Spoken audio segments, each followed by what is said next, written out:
Halo, Halo Kakak, halo juga. Gimana kabarnya hari ini? Alhamdulillah baik. Baik ya. Semoga selalu baik ya. Amin. Di sini kita akan biasanya ngobrol-ngobrol di sesi 3 yang akan membahas evaluasi tentang sesi-sesi sebelumnya. Sebelum kita mulai ada ini dulu gak? Ada pengen cerita dulu gak tentang apa gitu? Atau Eh, langsung? dari yang kemarin ya, jadi kan kata kata kan namanya ditanya Cina, apa sih mulai kebiasaan baik-baiknya? Alhamdulillah sedikit-sedikit yang bisa ini Dijalanin gitu ya, pelan-pelan diterapin satu-satunya. by step ya. Terus deh kalau dibandingin dari hari pertama sama hari sekarang apa sih yang ada perubahan atau yang dirasain nggak? Ada. Kayak apa? Ternyata kan awal-awal kayak merasa berat banget ya, masih bingung gimana. Terus kayak berat di bawah banget, tertekan gitu, harus gimana ya, tapi kan sekarang mah udah tinggal ngejalanin aja gitu sih, semua stepnya gitu tinggal dijalanin, jadi agak terarah sedikit, nggak kayak pas awal banget gitu. Nah perubahan yang dirasain itu mulai dari perasaan, tindakan atau kayak pikiran? dimulai dimulai dari pikiran terlebih dahulu, dari di pikiran ke perasaan lalu tindakan. Sekarang kalau ingat soal presentasi di kelas yang dulu kayak gimana? Jadi lebih enjoy, nggak terlalu kepikiran, jadi kayak mau bener mau salah ya gak apa-apa lah gitu, kayak kita kan ada kekurangannya, nggak semua harus sempurna kan gitu, jadi kayak lebih enjoy aja, lebih happy. Pembawaannya tuh nggak kayak gemeteran deg-degan terus salah gimana gimana, tapi ya happy aja meskipun emang presentasi ada ya, tapi gak apa-apa gitu. Tapi pikiran-pikiran negatif yang sebelumnya muncul masih sering ada gak? Nggak terlalu kayak sering dulu banget gitu ya. Pikiran negatif yang dulu sering muncul ada gak sih sekarang yang berubahnya gitu? Ada. Kan dulu mah kalau ini teh, kalau presentasi teh kayak suka takut gitu ya, kayak takut orang lain kemana gimana, ketika salah takut di apa ya, diketawain atau gimana gitu, tapi kan sekarang mah kayak mau salah mau enggak juga nggak apa-apa, dan kita kayak punya kekurangan gitu, nggak apa-apa salah. Masih tak belajar ya kita juga. Terus juga menurut kamu apa yang bikin perubahan itu bisa terjadi? Dari pikiran, kan dari sebelum awal-awal, pas awal-awal keselnya kan nggak tahu ya kita teh harus gimana, ketika kita menghadapi situasi seperti itu teh ternyata harus gimana, jadi kalau ada pikirannya itu udah weh lebih jadi dipikirin sehingga jadi ketindakan pun jadi kurang kayak gemeteran atau gimana gitu, tapi kan setelah kita sekarang tahu, oh kalau ketika kita lagi cemas tuh harus gini, jadi kitanya juga sekarang tuh jadi lebih tenang lagi, nggak kayak awal-awal banget gitu. Terus juga ada gak sih momen yang bikin kamu teh berpikir oh aku teh gini bisa kayak gini gitu? Ada, ketika ya itu tadi, ketika presentasi mereka pasti ya selancar gak lancar tuh, gak lancar juga pasti ada rasa cemasnya, nggak segemeternya gitu, deg-degannya ada, tapi kan sekarang jadi tahu, oh ketika kita cemas, ketika kita gemeter, kita harus apa, harus gimana gitu, kayak harus lebih tenang, atur napas dari gitu, kayak ngalihin perhatian gimana, cairkan suasana tuh gimana. Dari proses konseling sekarang ada gak sih perasaan kamu yang bikin kamu teh bangga sama diri kamu sendiri? Namanya ada dong, kayak oh ternyata aku tuh bisa kayak orang lain.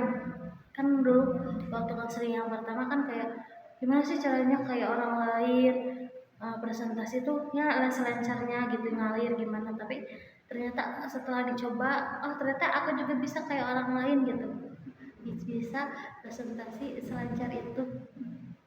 Kalau dibandingin dulu sama sekarang udah kekontrol kali ya emosinya kayak gitu Udah ya. mulai bisa mengontrol. Tugas rumah yang kemarin sempat kerjain udah dikerjain. Ya alhamdulillah udah. Terus bagaimana sih tugas itu yang paling gampang kamu lakuin? Ya dari kan kemarin ya disebutkan bahwasannya dari terkecil dulu, masih mulai bangun tidur atau gimana. Nah, sekarang udah mulai bisa diterapin gitu sedikit-sedikit. Menurut kamu tugas rumah ini ngebantu gak buat nambahin wawasan kamu atau bikin kamu teh kebebanan? Enggak, lebih kayak nyaman aja, oh ternyata enggak harus itu kayak bisa mengatur emosi dari tugas rumah juga mengatur emosi ya, kayak kita harus tenang, harus sabar menjalani pekerjaan rumah meskipun emang berat gitu ya, tapi kan gak apa-apa jalani aja gitu. Kayak emosi juga kan nggak, kita tuh bisa kontrol loh, meskipun emosi kita nggak stabil, tapi kan pelan-pelan gitu kita kontrol, kita jaga, jangan sampai marah-marah banget, jangan sampai cuek banget, tapi ada masanya kita cuek, ada masanya kita marah-marah, tapi nggak sampai marah-marah yang gimana gitu. Dari proses konseling ini yang paling ngerasa banget manfaatnya buat kamu apa?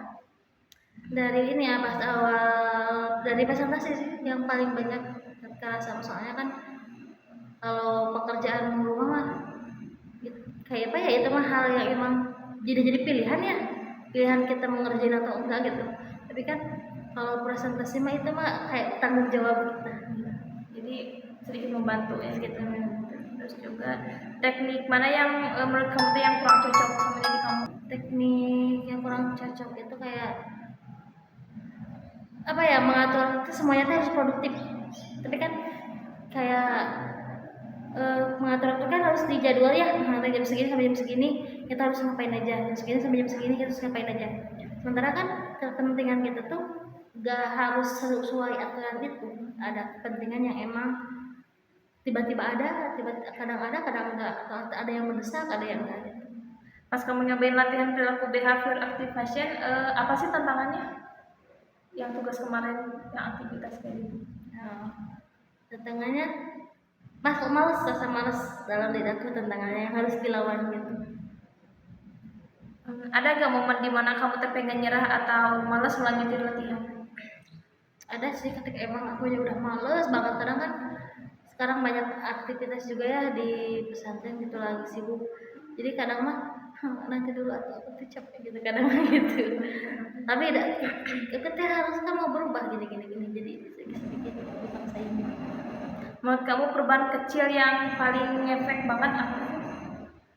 Perubahan kecil yang paling efek itu ketika ini apa, dari kebiasaan gitu ya sehari-hari. Jadi yang paling efeknya itu ketika kita misalnya bangun tidur kan langsung misalnya sholat atau apa, langsung ngajarin aktivitas. Nah itu yang paling efek, soalnya kalau tidur lagi itu kayak udah wes seharian teh ngantuk kayak pengen tidur terus kan. Kalau enggak tidur lagi mah kayak udah wes aktivitas teh sehari-hari teh kayak produktif gitu. Terus juga teknik apa sih yang membuat kamu hati kamu senang sampai kamu bersemangat ngelakuinnya? Teknik apa ya, jadi ya jalani dengan happy, kayak jalani aku mah selalu ngejalani hal pekerjaan yang aku senangin dulu, nanti di akhir baru yang emang bikin aku terbebani, kayak udah sekarang happy aja dulu, nanti tugas mah sesuai deadline aja, yang penting beres. Oh iya. Kalau harus jujur, bagian mana sih dari diri kamu yang masih pengen ngelawan perubahan?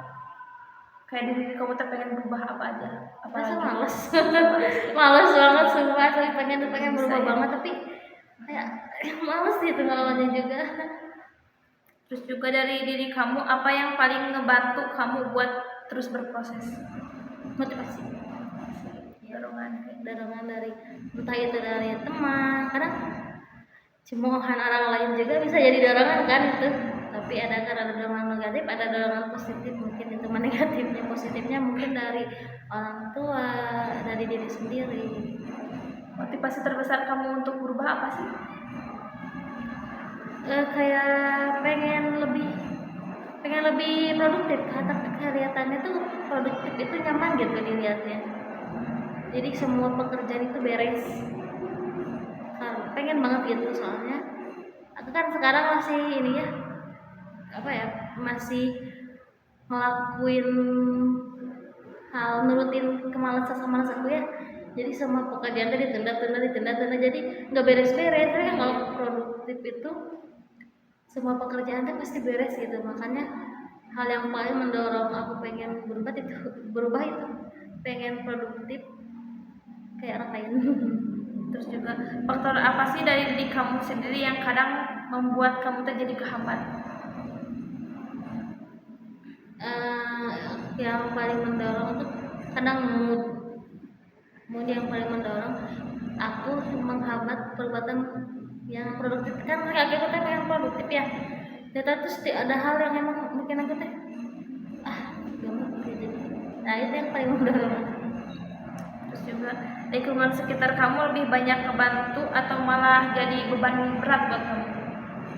Kadang membantu, kadang kadang beban. Kayak membantunya sih ya kayak ngelihat orang lain, oh kakak teh harus berubah gitu, kayak pengen kayak mereka gitu. Kadang kadang nggak jadi bebannya, kayak ternyata enggak semua itu harus sama gitu, kita teh harus berbeda.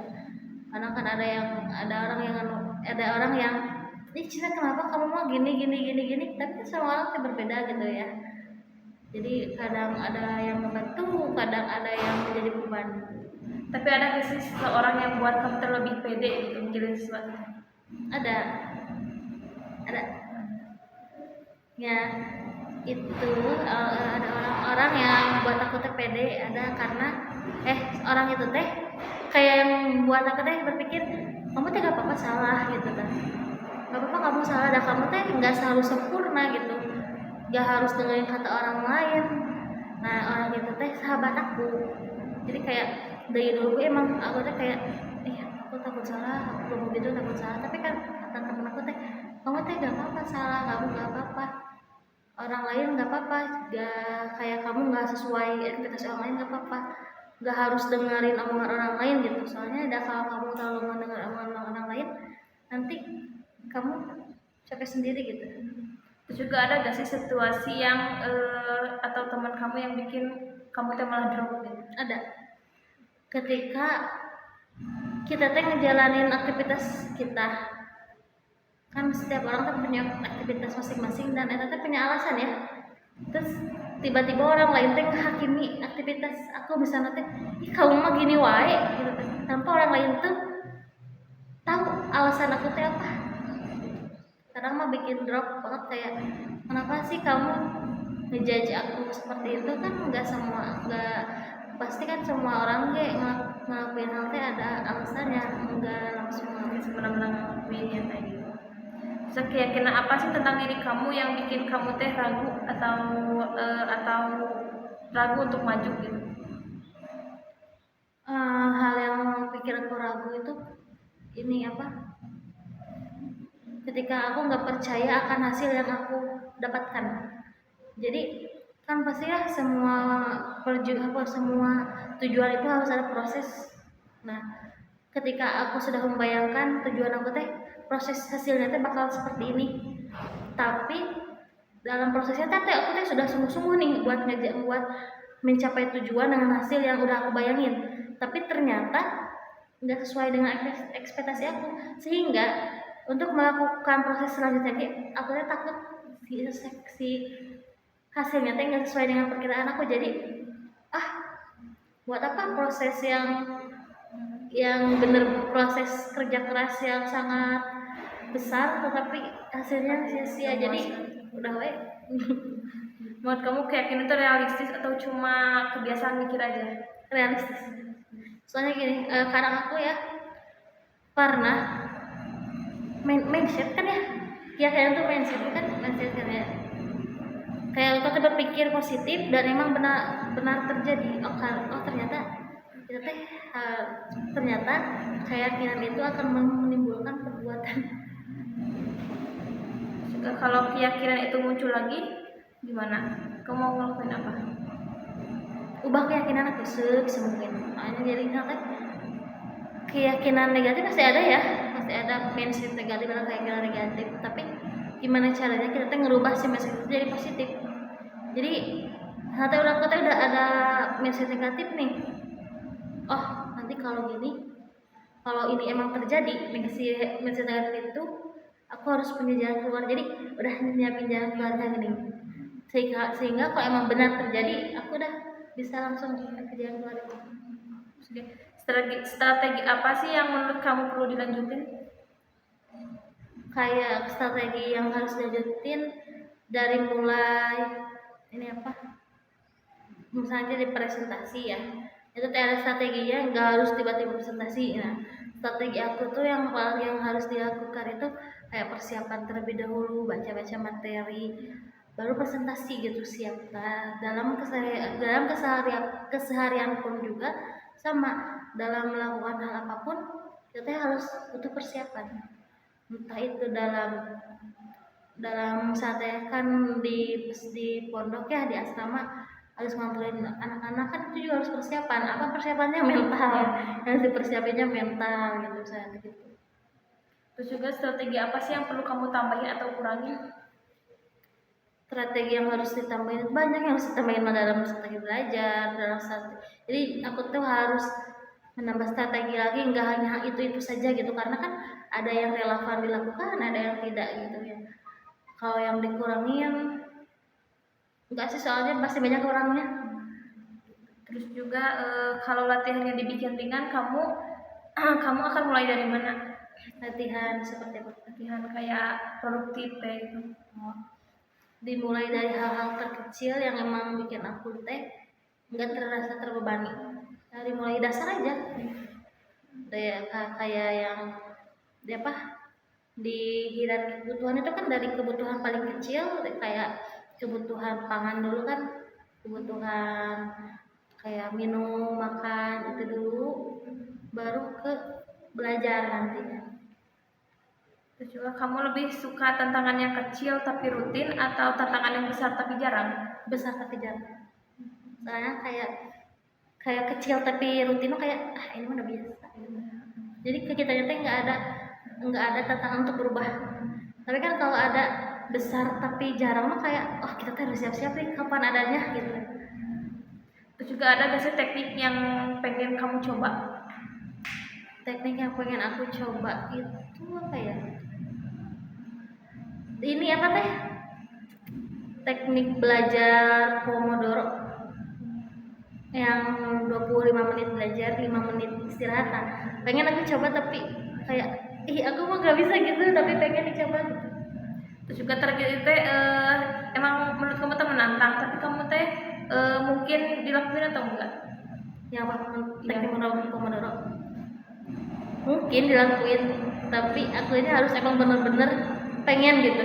Soalnya kan kayak kalau apalagi aku ya malesan gitu, tapi terus ini 25 menit belajar, ngapain aja belajar 25 menit gitu ya. Jadi kayaknya sulit banget, tapi boleh dicoba. Menurut kamu tanda keberhasilan menurut kamu teh apa sih, kayak gimana? Tanda keberhasilan menurut aku teh ketenangan. Kayak pasti kan tugas numpuk itu sebuah beban ya. Nah, keberhasilan teh ketika kita teh beresin semua itu sehingga diri kita teh tenang, udah ya aku mau udah beres tugasnya gitu. Kayak ketika orang lain mumet gini gimana tugas kita mau udah tenang, udah beres. Nah, itu teh berarti tanda kita teh bakal berhasil. Kalau nanti kamu gagal, apa yang pengen kamu lakukan biar kamu teh gak nyalahin diri sendiri? Ya aku teh gara-gara aku gini, aku udah gagal gitu. Mengoreksi apa sih kegagalan, di mana letak kegagalan aku. Setelah dikoreksi, mulai lagi dari awal. Kan biasanya gini teh, aku masuk lagi nih, setiap kalau ada hal yang gagal misalnya teh, aku teh langsung merenung apa sih yang bikin aku gagal gitu.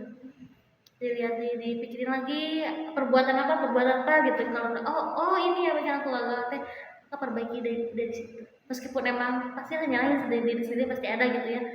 Tapi kalau nyalahin diri sendiri juga gak akan ada perubahannya kalau kita nggak introspeksi sama nggak memperbaiki mah. Jadi aku mah kalau suka nyalahin diri dulu, baru introspeksi sama perbaiki. Terus dukungan apa aja sih yang kamu butuhin biar strategi tersebut tercapai? Dukungan dari gimana ya? Dari dulu jarang ada dukungan orang lain ya. Jadi udah paling kuat tuh keinginan sadari dukungan diri sendiri. Jadi keinginan diri sendiri yang mendukung aku untuk melaksanakan hal tersebut. Ketika keinginan di dalam diri aku kuat, maka aku sangat akan menjalani hal tersebut meskipun emang hal tersebut sulit, resikonya besar. Tetapi ketika keinginannya kuat, pasti akan jalani. Tapi ketika ada dukungan dari orang lain, tapi akunya nggak mau, udah nggak akan aku jalanin meskipun emang dukungan dari orang lain teh kuat, tapi dari kita nggak mau. Nah, setelah ngobrol sejauh ini, apa sih hal yang paling penting yang paling kamu sadari dari hasil konseling ini? Ternyata mood keinginan diri sendiri itu penting, motivasi diri sendiri penting. Terus kayak kita teh nggak harus bergantung sama orang lain, karena yang penting itu diri kita sendiri, bukan orang lain ataupun perilaku dari orang lain. Perasaan kamu sekarang setelah melakukan sesi konseling 1, 2 sampai saat ini 3, gimana perasaan kamu? Happy, enjoy, terus kayak lebih menyadari bahwasannya diri sendiri, love myself itu penting banget. Soalnya ketika kita tidak mencintai diri sendiri, siapa yang akan mencintai kita? Ada hal yang belum disampaikan nggak atau udah? Yang perlu disampaikan cukup love myself aja sih, lebih gitu. Kayak soalnya pengaruh dari mencintai diri sendiri itu sangat besar, dan semua orang nggak semua orang menyadari hal itu. Terus juga pesan yang paling pengen kamu sampaikan ke diri sendiri hari ini apa sih? Pesannya, kamu luar biasa udah ngelewatin hal sebanyak ini, tetap semangat dan terus berjuang. Alhamdulillah ya, sesi konseling hari ini udah selesai ya. Ya, semoga kamu selalu percaya diri, Amin. selalu tetap bangkit lagi dari keterpurukan. Terus jangan lupa intinya mah selalu produktif dan melawan rasa malasnya. Amin. Ya, segitu dulu ya mungkin. Ya, terima kasih Ya, Kak. sama-sama. Dadah. Panjang teh. Dua-duanya. Pada